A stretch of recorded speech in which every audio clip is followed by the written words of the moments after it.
নমস্কার, NK TV Bangla ডিজিটালে আপনাদের সঙ্গে রয়েছি আমি কুন্তল। আজকে আমরা কথা বলবো মোদি অমিত শাহের পুতুল নাচানো নিয়ে। দেশের চারটি প্রধান বিরোধী দল সাম্প্রতিক রাজনৈতিক ডামাডোল এবং ভাঙনের পরিস্থিতিতে রয়েছে। কে কখন কার ঘরে বৈঠক করে চলে আসছেন, প্রতিদিন ঘুম ভাঙলেই নতুন নতুন টুইস্ট।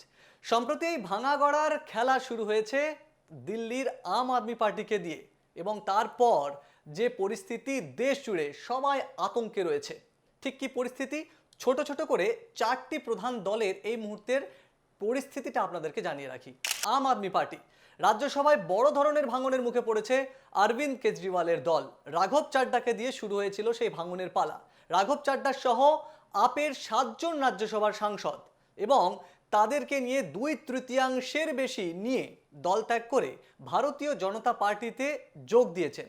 ফলে এখন মাত্র 3জন আপের সাংসদ পড়ে রয়েছেন অরবিন্দ কেজরিওয়ালের জন্য, অর্থাৎ রাজ্যসভায় আপের সাংসদ মাত্র 3জন।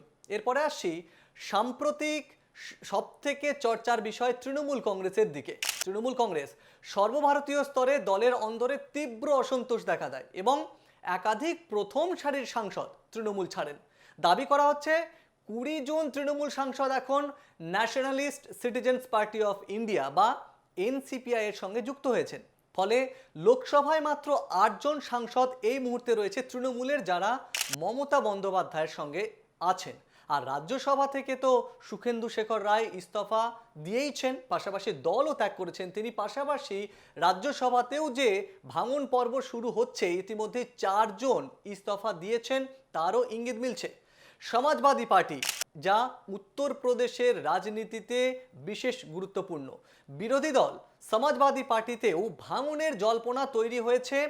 সুহেল দেব ভারতীয় সমাজ পার্টির প্রধান এবং ওপি রাজভর দাবি করেছেন অখিলেশ যাদবের দলের সিংহভাগ নাকি এখন ছাড়তে প্রস্তুত হয়েছে। এরপর চোখ রাখবো শিবসেনার দিকে। সেই শিবসেনা যারা বেশ কয়েক বছর আগে ইতিমধ্যেই ভাঙনের শিকার হয়েছিল, এবার উদ্ধব ঠাকরে গোষ্ঠীর শিবসেনা ফের নাকি শিন্ডে শিবিরে এবার ভিড়তে চলেছে।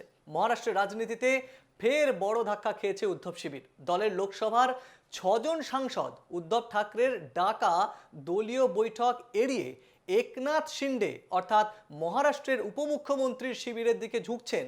আর একনাথ শিন্ডের দিকে যাওয়া মানেই এনডিএর দিকে বা বিজেপির দিকে ঝুঁকে থাকা, তা বলাই যায়। এই সব দলের সাংসদরা কেন্দ্র সরকারের এনডিএর দিকে হাত বাড়িয়ে রয়েছে। এতে পোয়া 12 অমিত শাহ এবং মোদির। কারণ আজ যে 19শে জুন, ঠিক 3 মাস আগে 18ই এপ্রিল প্রতিশোধ নিতে একের পর এক ঘর ভাঙতে কোটি কোটি টাকা ছড়াচ্ছে বিজেপি।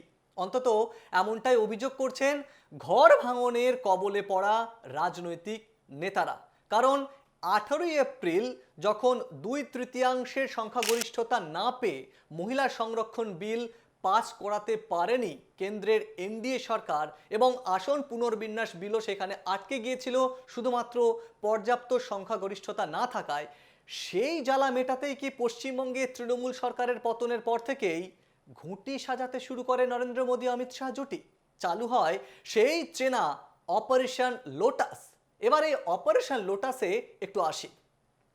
লোকসভায় তৃণমূলের 28 সাংসদের মধ্যে 20 জন সাংসদ এখন এনসিপিআই এর সঙ্গে মিশে গিয়ে কেন্দ্রের এনডিএ সরকারকে সমর্থন দেবে বলে পাকাপাকি হয়ে গেছে। এবার প্রতীক নিয়েও চলছে ভাবনা চিন্তা, অর্থাৎ মমতা বন্দ্যোপাধ্যায়ের গড়া ঘাসফুল প্রতীক কি তৃণমূলের এই বিক্ষুব্ধ সাংসদদের নিজেদের কাছে সরকারিভাবে রাখতে পারবেন, তা নিয়েই পরিকল্পনা চলছে বিক্ষুব্ধ গোষ্ঠীর সঙ্গে। তবে এনসিপিআই এর মতো ছোট দলে অ্যালার্জি তৃণমূলের এই ডাকাবুক্য বিক্ষুব্ধ সাংসদরা কি এনসিপিআই এর সঙ্গে থাকতে চাইছেন না, সেই জল্পনা উঠছে। এনসিপিআই এর প্রতীক কলমের নিব চিহ্ন। এতদিন টিএমসি লেখা ঘাসফুল প্রতীকে লড়াই করেছে জনপ্রতিনিধিরা, এবং যে সাংসদরা এতদিন মাঠে ময়দানে লড়াই করলেন তৃণমূলের প্রতীকে, তাদের তো জনগণের কাছে জবাবদিহি করতে হবে।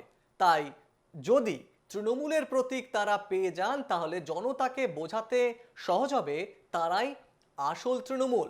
টিএমসি বনাম বিদ্রোহী সাংসদদের এই প্রতীক নেওয়ার লড়াই নিয়ে মমতা বন্দ্যোপাধ্যায়ের সঙ্গে থাকা বর্ষিয়ান তৃণমূল সাংসদ সৌগত রায় অবশ্য বলছেন যে আইন অনুযায়ী দলীয় প্রতীক সংক্রান্ত বিষয়ে স্পিকারের কোনো ভূমিকা নেই। প্রতীকের বিষয়টি নির্বাচন কমিশনের হাতেই আছে, অর্থাৎ নির্বাচন কমিশনই এই বিষয়টি পুরো দেখতে পারে। মমতাপন্থীরা আপাতত দলের প্রতীকের জন্য নির্বাচন কমিশনের দ্বারস্থ হবে না, কারণ প্রতীকটি ইতিমধ্যেই তাদের দখলে রয়েছে। অন্য কেউ যদি এই চ্যালেঞ্জ জানাতে যায় তবে তাদেরই নির্বাচন কমিশনের কাছে যেতে হবে, এমনটাই দাবি করছেন সৌগত রায়।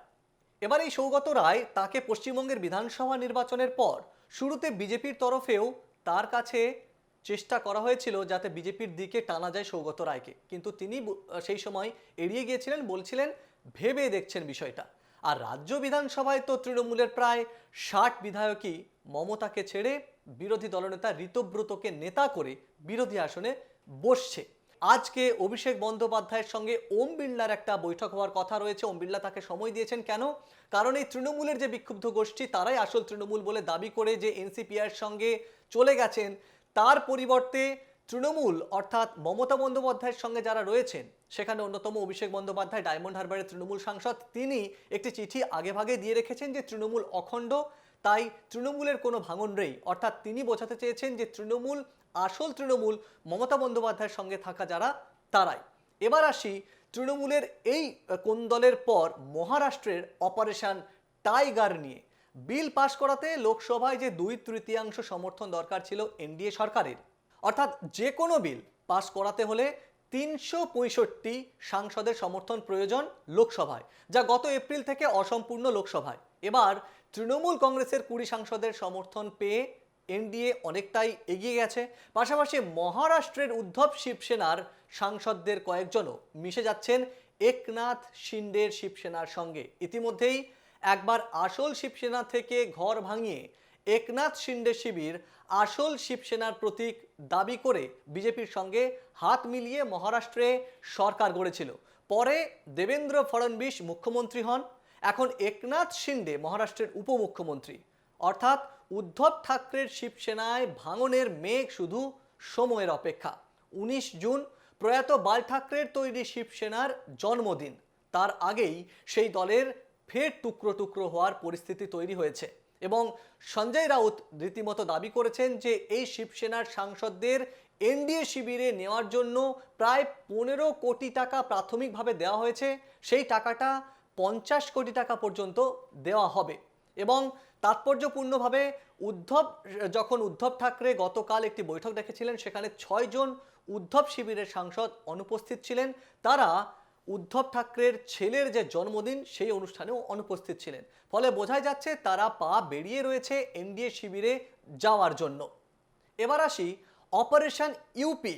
একদম উত্তরপ্রদেশের দিকেও নজর রয়েছে এনডিএ শিবিরে, কারণ যোগী আদিত্যনাথ মন্ত্রিসভার সদস্য এবং সুহেল দেব ভারতীয় সমাজবাদী পার্টির প্রধান ওম প্রকাশ রাজভরের সোশ্যাল মিডিয়া পোস্টে ইঙ্গিত বেশ স্পষ্ট। তারা দাবি করেছেন অখিলেশ যাদবের সমাজবাদী পার্টিতেও নাকি এবার ভাঙন শুধু নামার অপেক্ষা। দলের সিংহভাগ নেতাই নাকি পদ্ম শিবিরে যোগ দিতে পা বাড়িয়ে রেখেছেন। এই মুহূর্তে একটু চোখ রাখা যাক কি পরিস্থিতি। সপার লোকসভায় মোট সংখ্যা হচ্ছে 37, আর রাজ্যসভায় সপার সাংসদ সংখ্যা হচ্ছে 4 জন। উত্তরপ্রদেশের প্রাক্তন মুখ্যমন্ত্রী অখিলেশ যাদবের দল সমাজবাদী পার্টিতে ভাঙনের আশঙ্কা নিয়ে উত্তরপ্রদেশের উপমুখ্যমন্ত্রী কেশব প্রসাদ মৌর্য দাবি করেছেন যে 25 জন সাংসদ নাকি সপা ছাড়ল বলে। এবার আসি অপারেশন আপ, দিল্লির বহু চর্চিত বিষয়। 27 এপ্রিল রাজ্যসভার চেয়ারম্যান সিপি রাধাকৃষ্ণনের আনুষ্ঠানিকভাবে আম আদমি পার্টির 7 জন বিদ্রোহী সাংসদের বিজেপিতে যোগদানকে মেনে নিয়েছিলেন। নতুন পদ দেওয়া হয়েছিল। মে মাসে রাজ্যসভার চেয়ারম্যান তাকে পিটিশন কমিটির চেয়ারম্যান নিযুক্ত করেছিলেন। রাঘব চাড্ডাকে আপ থেকে ইস্তফা দিয়ে এনডিএতে চলে গিয়েছিলেন। তাহলে পরিস্থিতি যেদিকে দাঁড়ালো, তৃণমূলের 20 জন সাংসদ, শিবসেনার 6 জন সাংসদের এনডিএকে সমর্থন করার বন্দোবস্ত প্রায় হয়ে গেছে। এদের সঙ্গে সমাজবাদী পার্টির 25 সাংসদ দল পাল্টালে এনডিএর পক্ষে লোকসভায় 2/3 আরও কাছে পৌঁছে যাওয়া শুধুমাত্র সময়ের অপেক্ষা। অর্থাৎ 362 লোকসভায় যে 2/3 সংখ্যা লাগবে, তার মোট আসনের 362টি হলেই যে কোনো বিল পাশ করে নিতে পারবে নরেন্দ্র মোদী, অমিত শাহ। ফলে দেশের রাজনীতিতে এবং প্রতিটা রাজ্যে এই সময় মূল যে দলগুলো আছে তারা ভাঙনের আশঙ্কায় দিন গুনছে।